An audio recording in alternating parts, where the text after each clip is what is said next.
ఓట్లకేమో వస్తారు సార్, మా సమస్య ఏమి ఆడ పంచాయతీలో లేదు. పేరు నా ధన్యవాదాలు తెలుసుకుంటూ, నా పేరు కేశవులు, జెండా దిబ్బ, అంబేద్కర్ కాలనీ వాసులు. మేము గతంలో 2017 సంవత్సరంలో ఆగస్టు 21 తేదీన కాలువంచున ఉండే కాలువపురం బాకు ఎకరా 8 సెంట్లలో మేము చిన్న గుడిసెలు వేసుకున్నాము.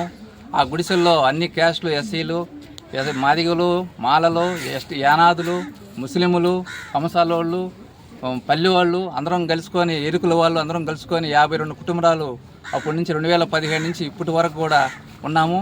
2018లో మండల సర్వీర్ గారు, శాంతి మేడం గారు, తహసీల్దార్ గారు, ఉమాదేవి ఆర్డీఓ గారు మాకు ఈ కాలువపురం భూమిని 2018లో వచ్చి కాలువపురం ఎకరా 8 సెంట్లు వాస్తవం, అది డైక్లాట్ ఉంది, రికార్డులో ఉంది అని చెప్పి వాళ్ళకు మాకు ఏర్పాటు చేశారు. అప్పుడు ఇల్లు వేసుకున్నాము. తర్వాత 2018 ఆగస్టులో కరెంటుకి మేము అప్లై చేసుకున్నాము. మా కరెంటు 2019లో కరెంటు వచ్చింది. 45 మీటర్లు హౌస్ మీటర్లు కూడా గవర్నమెంట్ ఇచ్చారు. దానికి ఎంఆర్ఓ సర్టిఫికేట్ ఇచ్చాడు. ఎండిఓ గారు కూడా నోపు చేసిన సర్టిఫికేట్ ఇచ్చారు. సెక్రటరీ గారు కరెంటు మీటర్కి నోపు చేసిన సర్టిఫికేట్ ఇస్తున్నారు. మాకు అందరికి అన్ని విషయాలు కూడా మాకు గవర్నమెంటే మాకు సహకరించి మాకు అన్ని సహాయం పడ్డారు. తర్వాత నీళ్ళ కోసంగా, మేము బాత్రూముల కోసంగా ఈ మధ్యకాలంలో మన మంత్రి గారు రామారెడ్డి గారు మంత్రి గారు మేము కలిసాము. మీ ఎటువంటి ఇబ్బంది లేదు, మేము గవర్నమెంట్ మేము ఉంది కదా, ప్రైవేట్ వాళ్ళని వస్తే మాత్రం మీరు కేసు పెట్టండి, మేము ఉంటే మీ అన్ని విషయాలు మేము మాట్లాడతాము.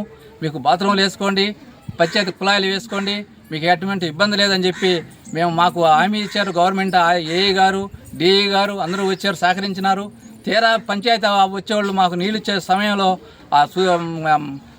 కాకమని సుధీర్ బాబు ఆ లేఅవుట్ల ఇది ఆక్రమణ లేఅవుట్లు వేసి సర్వే నెంబర్లు మార్చుకొని కాలువపురం ఆక్రమణ చేసి వాళ్ళు లేఅవుట్లుగా ప్లాట్ ప్రకారం అమ్ముకొని దాని మీద వాళ్ళు ఇష్టాసారంగా 10 రూపాయలు ఉన్నాయని చెప్పేసి వాళ్ళు చేయని పని అంటూ లేదు.